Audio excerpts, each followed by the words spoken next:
Hallelujah. सो प्रभु यीशु मसीह के नाम में आप सभी को प्यार भरा नमस्कार। और आज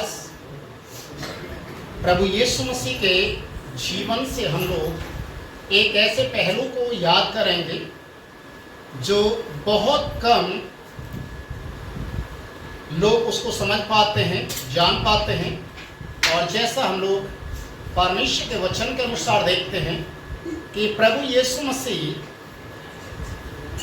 जब इस दुनिया के अंदर थे और बाइबल का जो नियम हमें एक बात को सिखाता बताता है कि सब्त का दिन विश्राम का दिन होता है। सब्त का दिन विश्राम का दिन है, इसमें आप कोई भी काम नहीं करना है। और ये एक परमेश्वर की ओर से ठहराया हुआ एक दिन है जब परमेश्वर ने आदि में सृष्टि की रचना किया, 6 दिन के अंदर पूरी दुनिया को बना दिया और 7वें दिन विश्राम किया। तो उस दिन से लेकर यीशु मसीह के समय तक, जब यीशु मसीह दुनिया में सेवकाई कर रहे थे, उस समय तक सब्त के दिन को बहुत मुख्य दिन के रूप में जाना जाता था और लोग बड़े आदर के साथ उस दिन को मानते थे, क्योंकि बाइबल हमें बताती है कि सब्त के दिन कोई भी काम यदि कोई करता है तो वो श्रापित है। पर आज हम लोग सब्त के दिन प्रभु यीशु मसीह शुक्रवार के दिन क्रूस के ऊपर चढ़े। शनिवार का दिन यहूदी इतिहास के अनुसार सब्त का दिन है, शनिवार का दिन, उसमें कोई कामकाज नहीं किया जाए। और रविवार सप्ताह का पहला दिन है। तो इस बात को हमें समझना है कि सब्त के दिन प्रभु यीशु मसीह अपने जीवन के समय में जब वो जीवित थे, कई सारे आश्रय कर्म किए, कई सारे। तो लोगों को उस समय बहुत सारा विरोध का भी सामना यीशु मसीह को करना पड़ा। बहुत से लोग यीशु मसीह को बहुत कुछ बोलने लगे कि सब्त के दिन क्यों ऐसे चिन्ह और चमत्कार करते हैं, नहीं करना चाहिए, ये विश्राम का दिन है। पर यीशु मसीह ने इन बातों को दिखाया और समझाया, यदि तेरा कोई भी जानवर सब्त के दिन खड्डे में गिर जाए तो क्या तू उसे नहीं निकालेगा। तो इससे हम एक बात को समझ सकते हैं कि सब्त का दिन मनुष्य के लिए जरूर से बना है, पर मनुष्य सब्त के दिन के लिए नहीं बनाएगा। हालेलुया। तो आज हम लोग परमेश्वर के वचन से सब्त के दिन यीशु कहाँ गए। देखिए, शुक्रवार के दिन क्रूस के ऊपर चढ़ गए और उन्हें कब्र के अंदर रख दिया। पर क्या यीशु मसीह कब्र के अंदर ही थे?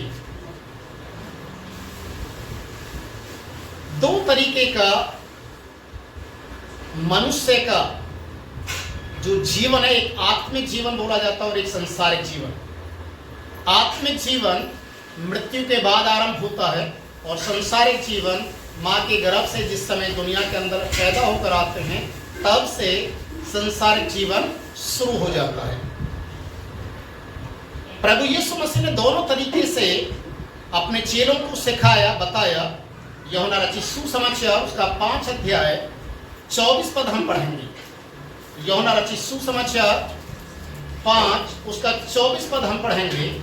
और यहाँ पर इस बात को यीशु ने अपने चेलों को सिखाया और बताया, मैं तुमसे सच सच कहता हूँ, जो कोई मेरा वचन सुनकर मेरे भेजने वाले को विश्वास करता है, अनंत जीवन उसका है और उस पर दंड की आज्ञा नहीं होती, परंतु वह मृत्यु से पार होकर जीवन में प्रवेश कर चुका है।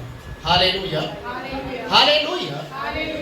परमेश्वर का वचन कहता, जो मेरे वचन को सुनता है, जो मेरे वचन पर यकीन करता है, जो मेरे भेजने वाले की प्रतीति करता है, लिखा वो मृत्यु से पार हो चुका है। मृत्यु से पार हो चुका है। ये कौन सी मृत्यु के बारे में बोला गया है? ये कौन सी मृत्यु जो हर एक व्यक्ति को इस दुनिया के अंदर जो शरीर मिट्टी का और मिट्टी में ही मिलना है, उस मृत्यु से, उस पाप के डंक से, उस नरक की आग से यीशु मसीह बचाने के लिए और अनंत काल का जीवन देने के लिए इस दुनिया के अंदर आया। और बाइबल हमें बताती है कि यीशु मसीह कहते हैं जो मेरे वचन को सुनता है, जो मेरे वचन पर यकीन करता है, विश्वास करता है, उसके ऊपर दंड की आज्ञा नहीं होती है। वो मृत्यु से पार हो चुका है, जीवन में प्रवेश कर चुका है।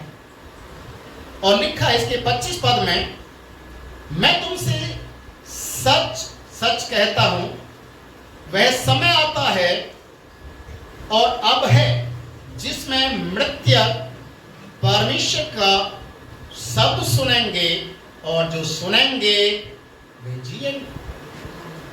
वो समय आ रहा है कि मृतक लोग जो मरे हुए हैं, अजीजों, जैसे मैंने बताया 2 तरीके की मृत्यु है, 2 तरीके का जीवन है, शारीरिक और आत्मिक। और ये दोनों तरीके की मृत्यु भी हैं, शारीरिक और आत्मिक। आदम की वाटिका में परमेश्वर ने आदम से एक बात को कहा, जिस दिन तू उस पेड़ का फल खाएगा उसी दिन मर जाएगा। तो आदम ने उस फल को खाया, क्या वो मर गए? नहीं मरे, पर वहां पर एक मृत्यु बोला गया, वो है आत्मिक। आत्मिक मृत्यु का मतलब होता है परमेश्वर से अलगाव, परमेश्वर से दूरी बन जाना, और बीच में मनुष्य और परमेश्वर के बीच में एक दीवार आ जाना, जिसे बोला जाता है पाप की दीवार। अब इंसान उस परमेश्वर तक नहीं पहुंच सकता। एक खाई हो जाती है, एक खाई बन जाती है कि इंसान यहां से उस खाई को पार करके वहां तक नहीं जा सकता। मतलब इस मृत्यु से उस अनंत जीवन की ओर नहीं जा सकता। इसलिए परमेश्वर का वचन कहता है कि आदम को परमेश्वर ने बोला, जिस दिन तू फल खाएगा उसी दिन मर जाएगा। आत्मिक मृत्यु वहीं पर हो जाती है, पर सांसारिक मृत्यु उसकी उस समय होती है जब इस दुनिया से वो विदा हो जाता है। अर्थात शरीर मिट्टी का बना है और मिट्टी में मिल जाता है, तो वो एक शारीरिक मृत्यु को दर्शाता है। हालेलुया। हालेलुया।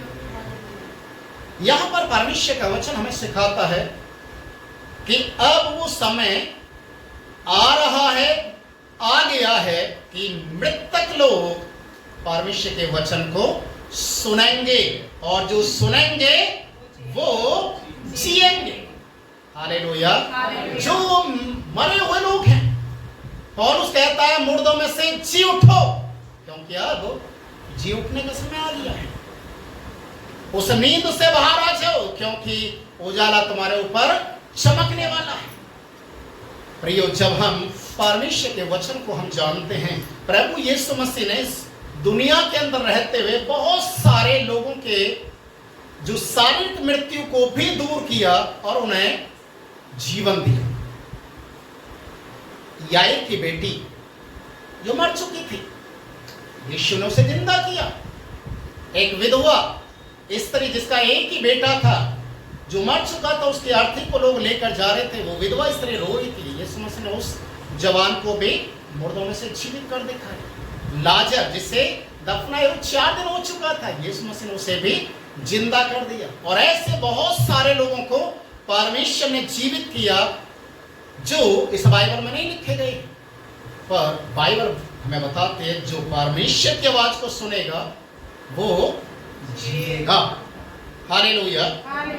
परमेश्वर का वचन यहां पर हमें इस बात को बिल्कुल क्लियर करता है कि परमेश्वर जो इस दुनिया के अंदर यीशु के रूप में आया, मनुष्य जाति के उद्धार के लिए आया, उस यीशु मसीह ने उन लोगों के लिए अनंत काल का जीवन एक स्वर्ग का मार्ग उनके लिए तैयार किया, एक उद्धार का मार्ग उनके लिए तैयार किया, जो इस दुनिया के अंदर डर और भय और मृत्यु के बंधन में थे। अजी जो इसके साथ एक बात और मैं बताना चाहूंगा, जितने भी लोग इस दुनिया के अंदर मरते हैं, जितने भी लोग, चाहे वो विश्वासी हो गैर विश्वासी हो, मरने के बाद उनकी आत्मा कहां जाती है? एक बहुत बड़ा प्रश्न है। अधोलोक एक ऐसा स्थान है जिसे हम बाइबल के अनुसार बोलते हैं rest and peace. Rest and peace, विश्राम करने की जगह। और यहां पर हर एक आत्मा जाकर विश्राम करती है अंतिम न्याय के लिए। यीशु के आने से पहले इस दुनिया के अंदर बहुत कुछ हुआ। जैसे नूह के समय में लोग परमेश्वर को नहीं जानते थे, कितना पूरा उस समय का संसार पूरा का पूरा जल प्रलय के द्वारा मारा गया। उन सबकी आत्मा कहां गई? इस अधोलोक की जगह में। सदोम अमोरा देश जो आग और गंधक के द्वारा जला दिया गया, उनकी आत्मा कहां गई? अधोलोक। और उसके बाद जितने भी लोग मरते गए, सबकी आत्माएं अधोलोक में जाती हैं। उसका कारण क्या है? सबोपदेशक की किताब में लिखा है, मनुष्य मिट्टी से बना है और मरने के बाद वो मिट्टी में मिल जाता है, पर जो उसकी आत्मा है वो परमेश्वर के पास पहुंचते, क्योंकि परमेश्वर ने उसे बनाया है। परमेश्वर ने उसको इंसान को दिया, इसलिए इंसान की आत्मा मरने के बाद परमेश्वर के पास पहुंचना उसका जरूरी है। हालेलुया। यहां पर परमेश्वर के वचन में इन बातों को लिखा गया है। 12 अध्याय सबोपदेशक उसके 12 अध्याय के 7वें पद को आप पढ़ेंगे तो लिखा यहां पर, तब मिट्टी ज्यों की त्यों मिट्टी में मिल जाएगी और आत्मा परमेश्वर के पास जिसने उसे दिया है लौट जाएगी। हालेलुया। आत्मा किसकी दी गई है? परमेश्वर की। देखिए, आत्मा कभी मरती नहीं है, याद रखिए। आत्मा कभी भी मरती नहीं है। परमेश्वर ने उसे बनाया ही इस तरीके से है कि वो कभी मरने वाली नहीं है। इसलिए इंसान का शरीर छोड़ती है और शरीर छोड़ने के बाद वो घूमती नहीं है। जैसे बहुत सारे लोग बताते सिखाते हैं, बहुत सारे धर्म इस बात के लिए कहते हैं, इंसान मरने के बाद उसकी आत्मा उसमें से निकलती है, वो कोई दूसरा रूप ले लेती है। यहां तक लोग कहते हैं कि वो जानवर भी बन सकती है, पशु पक्षी भी बन सकती है। पर बाइबल के अनुसार ये बातें ठीक नहीं है। कारण इब्रानी की किताब उसका 9 अध्याय उसका 27 पद आप पढ़ें, कोई भी एक जन, इब्रानियों 9 का 27। और यहां पर इस प्रकार से लिखा है, और जैसे मनुष्यों के लिए एक बार मरना और उसके बाद न्याय का होना नियुक्त है। मनुष्यों के लिए एक बार मरना और उसके बाद न्याय का होना नियुक्त है। बीच में कोई जन्म नहीं है। Hallelujah, hallelujah. तो अगर कोई इस कंफ्यूजन में है कि हमारा कोई मर गया और वो कोई पशु पक्षी जानवर कुछ बन गया है और आप उस जानवर पशु पक्षी के अंदर आप अपने मरे हुए इंसान को देख रहे हैं, तो ये आपका एक बहुत बड़ा आपके साथ धोखा है। ऐसा नहीं हो सकता, क्योंकि बाइबल हमें बताते कि जो इंसान इस दुनिया के अंदर आया है उसके लिए मृत्यु ठहराई गई है, और वो मरने के बाद शरीर मिट्टी में चला जाता है, क्योंकि मिट्टी से निकला है, पर आत्मा कहाँ जाती है? परमेश्वर के पास। और परमेश्वर के पास जाकर वो कौन से दिन के लिए ठहराई गई है? वहां पर उस अधोलोक में, उस विश्राम की जगह में कब तक बैठी है? जब तक परमेश्वर इस जगत का न्याय करने के लिए सिंहासन पर ना बैठे। अब इस अधोलोक के ऊपर, मृत्यु के ऊपर किसका राज्य था? शैतान का राज्य। क्यों?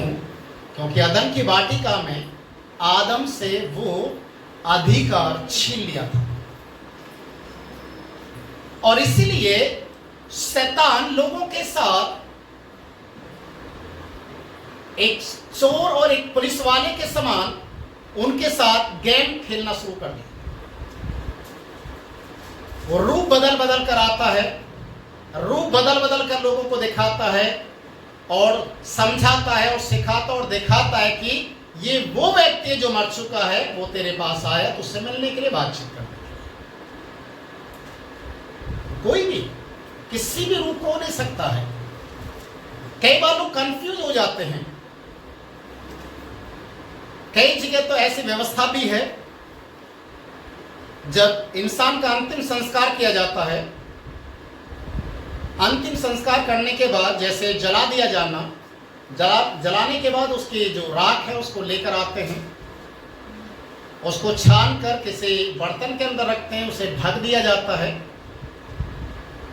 और लोगों की ऐसी मान्यता है कि जो राख ढक दी गई है, अगले दिन उसमें कुछ निशान दिखाई देते हैं, और लोगों का ऐसा मानना है कि जो मर गया, जो भी उसके अंदर कीड़ा मकोड़ा या पक्षी के निशान कुछ दिखाई देंगे उस राख में, तो लोग कहते हैं कि इसका जन्म उसमें हो गया। एक बात मैं आपको बताना चाहता हूं, एक कोई भी चीज, अगर पक्षी भी अंडे देता है या कोई भी जानवर बच्चे देता है, एक दिन में या 2 दिन में वो अंडा भी पैदा कर सकता है, उसमें से बच्चा भी निकाल सकता है। ऐसा है क्या? बाइबल में लिखा है एक चीज का एक समय है। ये ऐसा कौन सा समय हो गया, आज मरा अगले दिन ही पैदा हो गया? ऐसा नहीं होता। अगर एक पक्षी अंडा भी देता तो उसको भी अंडे को पकने के लिए कुछ समय लगता है, तब उसमें से बच्चा पैदा होता है। किसी भी जानवर का आप लगा लीजिए, कोई 3 महीने में बच्चा पैदा करता, कोई 6 महीने में, कोई 12 महीने में, स्त्री है तो 9 महीने में। हर एक चीज का एक समय है। पर ये किस तरीके का शैतान ने लोगों के दिल दिमाग के साथ खिलवाड़ कर रखा है कि एक दिन में ही पैदा कर देता। देखिए, और वो पैदा भी हो जाता और आकर उस राख के अंदर निशान भी बना के चला जाता और दिखा देता कि मैं पैदा हो गया। चलिए एक घड़ी हम इस बात को मान भी लेते हैं कि वो पैदा हो गया, वो निशान बनाकर चला दिया। हम सोचते हैं कि इस दुनिया के अंदर कितने पशु पक्षी जीव जंतु कीड़े मकोड़े हैं, किसने वो जन्म लिया, अंदाजा लगाते हैं कि उसमें जन्म ले लिया। फिर एक हफ्ते 1 महीने के बाद मालूम चलता है वो किसी को दिखाई दिया है भूत बनकर। फिर जब जन्म ले लिया तो ये भूत किसका आ गया? बहुत बड़ी कंफ्यूजन है। फिर लोग उसकी आत्मा की शांति के लिए हवन करवाना शुरू करते हैं, बहुत सारे काम करते हैं। कितने तो जो डरपोक टाइप के इंसान होते हैं वो तो उसके लिए मंदिर बना देते हैं, उसकी पूजा करना शुरू कर देते हैं। परमेश्वर का वचन यहां पर इस बात को हमें बिल्कुल क्लियर करता है, इस बात के लिए मनुष्य का जन्म एक बार है और उसके बाद उसकी मृत्यु है, और मृत्यु के बाद उसका न्याय होना नियुक्त है। न्याय के समय तक वो उसी जगह में विश्राम करेंगे जहां परमेश्वर ने उनको रखा है। अगर कोई भूत या प्रेत बनकर आ रहा है, कोई आपको दिखाई दे रहा है, या बहुत सारे लोग बोलते हैं कि फलाना मुझे, जो हमारे प्रिय लोग हैं या कोई पड़ोसी किसी को दिखाई दे रहा और बोलते हैं मुझे दिखाई दिया, मुझसे बातचीत किया है। इस कंफ्यूजन में ना रहें। ये शैतान की चाल है, ये शैतान की चाल है। परमेश्वर की ना योजना है ना इच्छा है। क्योंकि पहले अधोलोक और मृत्यु के ऊपर शैतान का अधिकार था, पर यीशु मरने के बाद सीधा कहां गया? अधोलोक गया। मरने के बाद यीशु अधोलोक में गया। सांसारिक रीति से उसका शरीर कब्र में था और आत्मा सीधा कहां गया? अधोलोक में गया। क्यों गया? पहला पत्रस की किताब निकालेंगे, पहला पत्रस उसका 3 अध्याय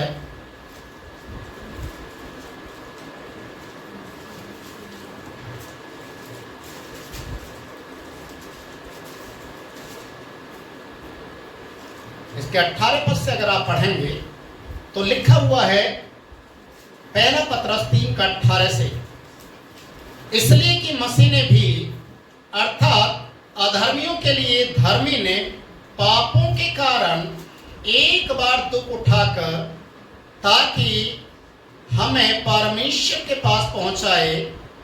वह शरीर के भाव से तो घात किया गया पर आत्मा के भाव से जिलाया गया। Hallelujah, hallelujah. यीशु शरीर के भाव से, जैसा बाइबल में लिखा है एक बार जन्म उसके बाद मृत्यु है, तो यीशु शारीरिक रीति से वो मृत्यु को उसने हासिल किया, पर आत्मिक रीति से मृत्यु उसको अपने बंधनों में नहीं रख पाई। कारण लिखा है नीचे 19वें पद में लिखा हुआ है,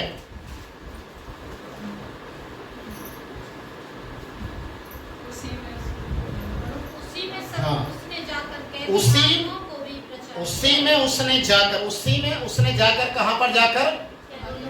अधोलोक, पीस इन रेस्ट, विश्राम की जगह में जाकर, जहां सारी आत्माएं बंद थी, वहां जाकर उन सारी कैदी आत्माओं को प्रचार किया। क्या किया? प्रचार किया। और लिखा है जिन्होंने उस बीते समय में आज्ञा ना मानी, जब परमेश्वर ने नूह के दिनों में धीरे धरकर ठहरा रहा और वह जहाज बना रहा था, जिसमें बैठकर थोड़े लोग अर्थात 8 प्राणी पानी के द्वारा बच गए, ताकि पूरा संसार जल प्रलय के द्वारा मारा। हालेलुया।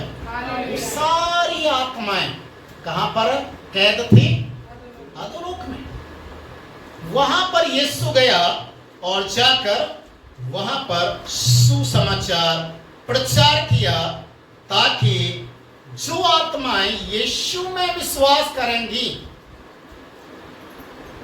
उनके जी उठने के लिए परमेश्वर एक मौका देगा उन्हें अनंत जीवन पाने के लिए। इसी का 4 अध्याय का 6 पद भी हम देखेंगे, पहला पत्रस 4 का 6। क्योंकि मरे हुओं को भी सुसमाचार इसलिए सुनाया गया कि शरीर में मनुष्यों के अनुसार उनका न्याय हो, पर आत्मा में वे परमेश्वर के अनुसार जीवित रहे।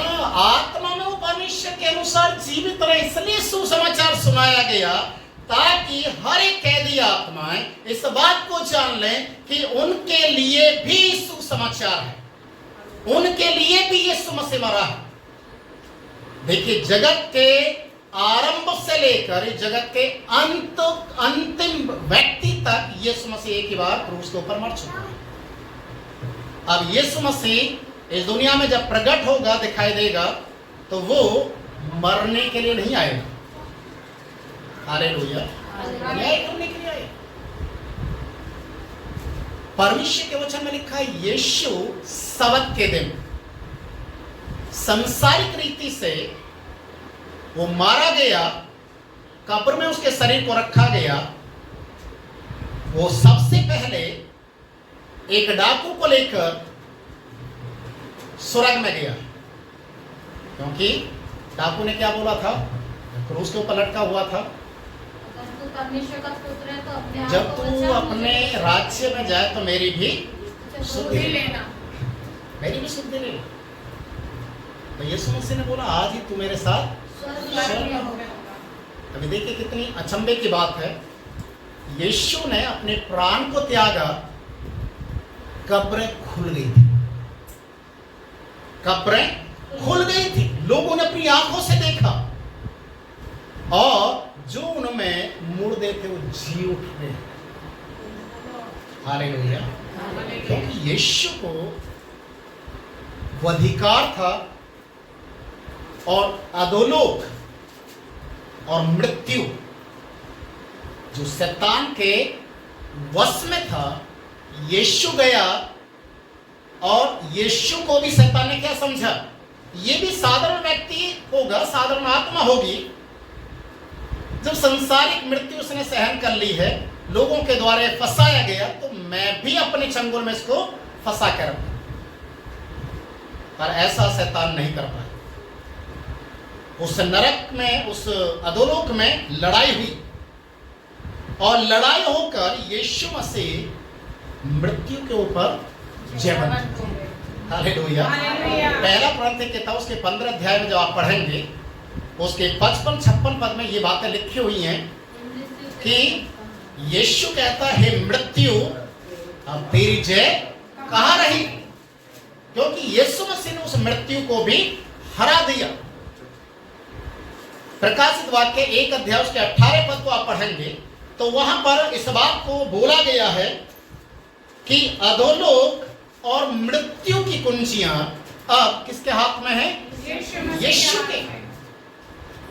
वो कहता है मैं मर गया था, अब मैं युगानुयुग जीऊं। यीशु मसीह, देखिए हम उस प्रभु को जानते हैं, उस यीशु को जानते हैं जो कहता है जो मेरे शब्द को सुनेगा मृत्यु से पार हो जाएगा, मृत्यु से पार। और कितने सारे लोगों ने जब प्रभु के वचन को अंगीकार किया तो उनके ऊपर मृत्यु का, जो अधोलोक का जो अधिकार था, या जो बंदी बनाकर आत्मा वहां पर रखी गई, वहां पर वो नहीं रह पाए, उनके लिए एक अलग से एक स्थान बन गया। जब आप लूका उसके 16वें अध्याय को आप पढ़ेंगे तो वहां पर एक यीशु मसीह के द्वारा बताया गया एक अंतिम समय का, उसको दृष्टांत भी नहीं कहेंगे, कहानी भी नहीं बोल सकते, पर एक आने वाले समय के अंदर क्या परमेश्वर न्याय करने वाला है अपने लोगों के साथ और दूसरे लोगों के साथ, उसका एक चित्रण दिया गया है। एक धनवान और एक लाजर के विषय में हमने कितनी बार उसके विषय में पढ़ा है, सुना है, प्रचार भी सुना होगा। ये धनवान व्यक्ति मरता है, और ये मरने के बाद कहाँ जाता है,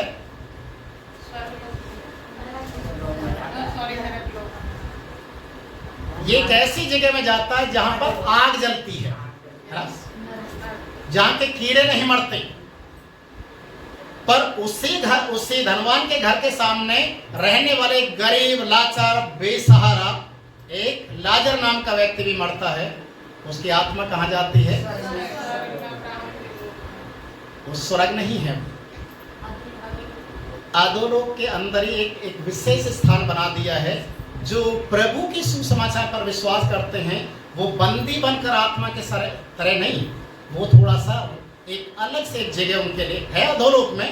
पर जैसे जेल के अंदर कई तरीके की जो केबिन होती है ना, कैटेगरी, चोरों के लिए अलग, और जो खून करने वाले उनके लिए अलग, और जो ऐसे ही आरोप में फंस जाते हैं उनके लिए अलग। तो जेल के अंदर भी अलग अलग जो उनके जो कमरे होते हैं जिसमें उनको बैरिक बोला जाता है उसको, उनके लिए अलग अलग होता है। वैसा ही परमेश्वर ने, प्रभु यीशु मसीह ने यीशु में विश्वास करने वाले लोगों के लिए अधोलोक में एक विशेष एक स्थान बना दिया और वो वहां पर रहते हैं। वहां पर रोना नहीं है, वो आराम की जगह में है। कारण जब यीशु इस दुनिया के अंदर इस अधोलोक को खोलेगा, याद रखिए, अधोलोक को खोलेगा, उस समय स्वर्ग को भी खोलेगा और नरक को भी खोलेगा। प्रकाशित वाक्य उसका 20 अध्याय निकालेंगे।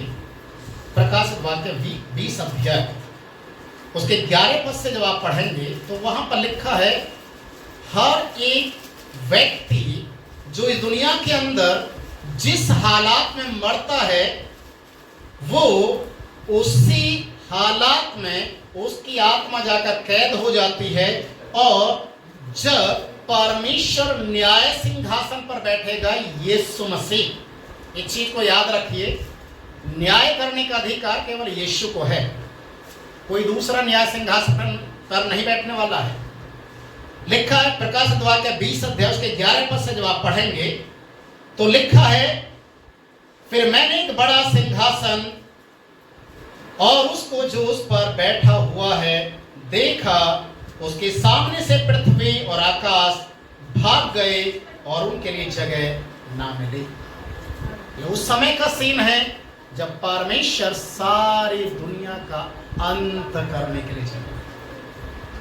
जब तक इस दुनिया का अंत नहीं होगा, इस दुनिया के अंदर पृथ्वी का सबसे अंतिम प्राणी भी नहीं मरेगा, तब तक प्रभु न्याय सिंहासन पर न्याय करने के लिए नहीं बैठेगा।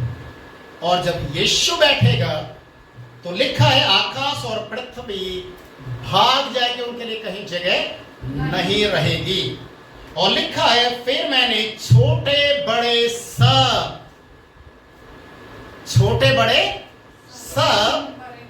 मरे हुओं को सिंहासन के सामने खड़े हुए देखा। किसको? मरे हुए। छोटे बड़े मतलब इसका मतलब क्या है? चाहे बूढ़ा हो, चाहे बच्चा हो, चाहे जवान। छोटे बड़े का मतलब उम्र और रुतबा और पैसा ना, सब एक दिन यीशु के सिंहासन के सामने खड़े होने वाले हैं। क्योंकि पौल उस फिलिपियों की किताब उसके 2 अध्याय उसके 9 से 11 पद में इस बात को पहले क्लियर कर चुका है। यीशु को वो नाम मिला है जो हर एक घुटना उसके सामने झुके। ये शायद आज नहीं झुक रहे, कितने लोग घमंडी होते हैं, कितने अहंकारी होते हैं, आज शायद उनका घुटना नहीं झुकेगा। एक दिन यीशु के सामने घुटने झुकेंगे, और वो कौन सा दिन होगा? वो यही होगा जब न्याय सिंहासन पर यीशु बैठेगा।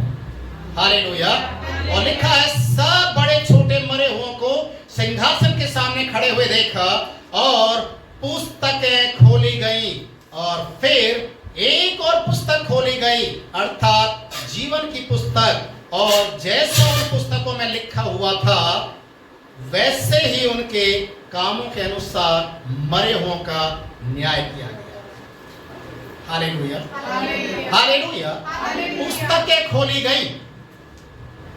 पर एक पुस्तक और है, जैसे मैंने बताया अधोलोक में भी परमेश्वर ने एक ऐसे स्थान को भी तैयार किया है, उस स्थान को जो और सुविधाजनक है, जहां पर इब्राहिम की गोद में लाजर जाकर बैठा, और परमेश्वर के पवित्र लोग वहां पर जो अभी विश्राम कर रहे हैं, उसे हम पूरी रीति से स्वर्ग भी नहीं कह सकते हैं, पर वो एक ऐसी जगह है, वहां पर उन लोगों को ठहराया गया जिनके नाम जीवन की पुस्तक में। हालेलुया, जीवन की पुस्तक। आपको मालूम है कितने लोगों ने अभी तक जीवन की पुस्तक में अपने नाम नहीं लिखे? सालों गुजर रही है, पर अपने मन को अभी भी कठोर करके रखे। आज ही जो वो समय आ रहा है कि जब न्याय होगा। देखिए, प्रभु यीशु मसीह संसारिक रीति से दुनिया के अंदर आए, 33.5 साल समय बिताया, मारे गए, दफना दिए गए।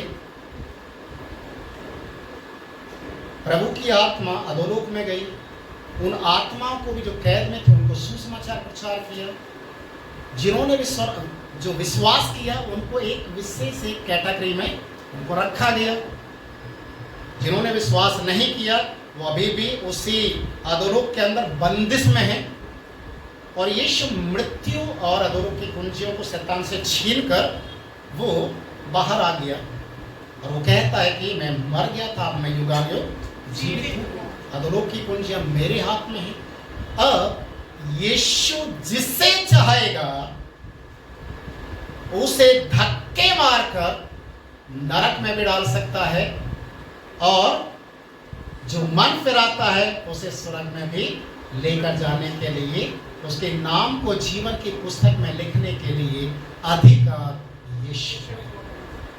हालेलुया। और आगे यहाँ पर लिखा हुआ है प्रकाशित वाक्य में ही 20वें अध्याय में उसके 13 पद में लिखा है, समुद्र ने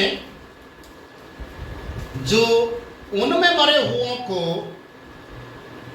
उसमें थे जो समुद्र के अंदर डूब कर मर गए थे, समुद्र ने उन्हें दे दिया और मृत्यु और अधोलोक ने उन मरे हुओं को दे दिया।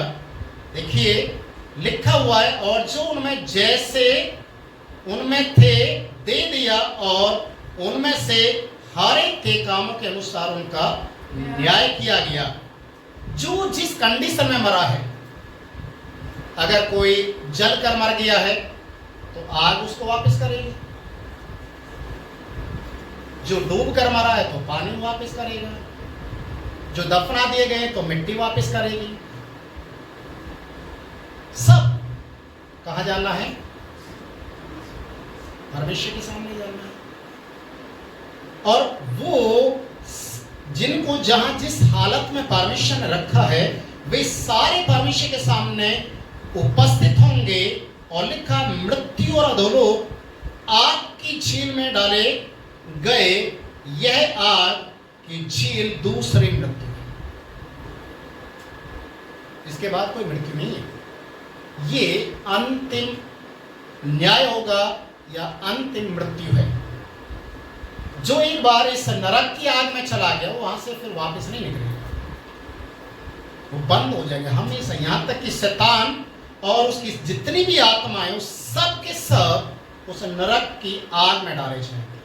पर जो यीशु में विश्वास करते हैं, उनके नाम जिनके जीवन की पुस्तक में लिखे गए हैं, वे सब के सब एक ऐसे स्थान में जाएंगे जो परमेश्वर अपने हाथों से बना रहा है।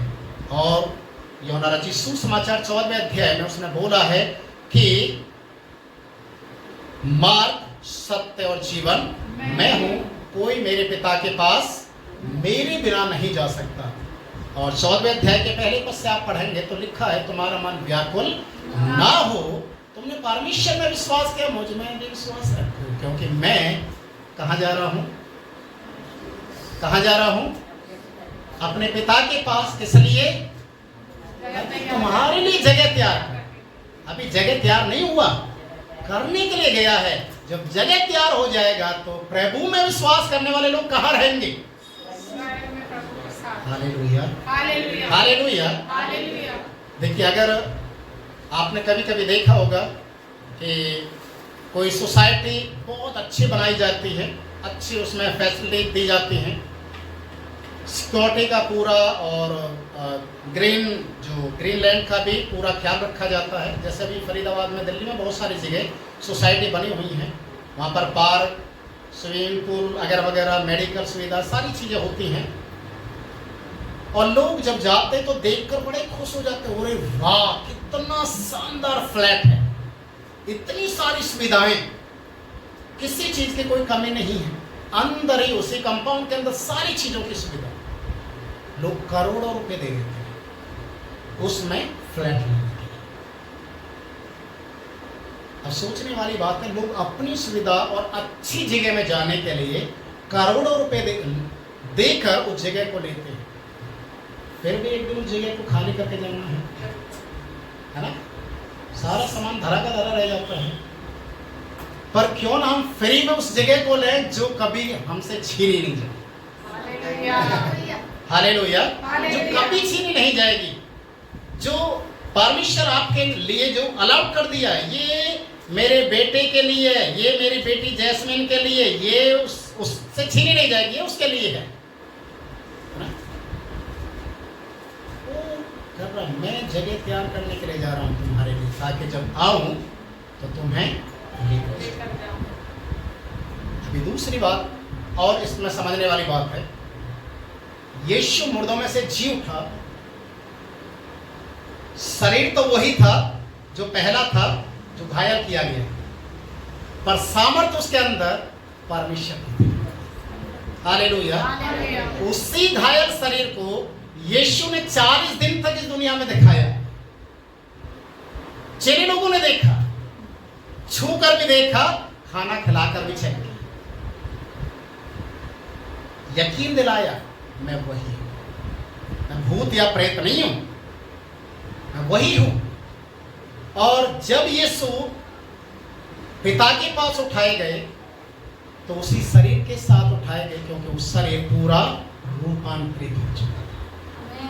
हालेलुया। रूपांतरित हो चुका था।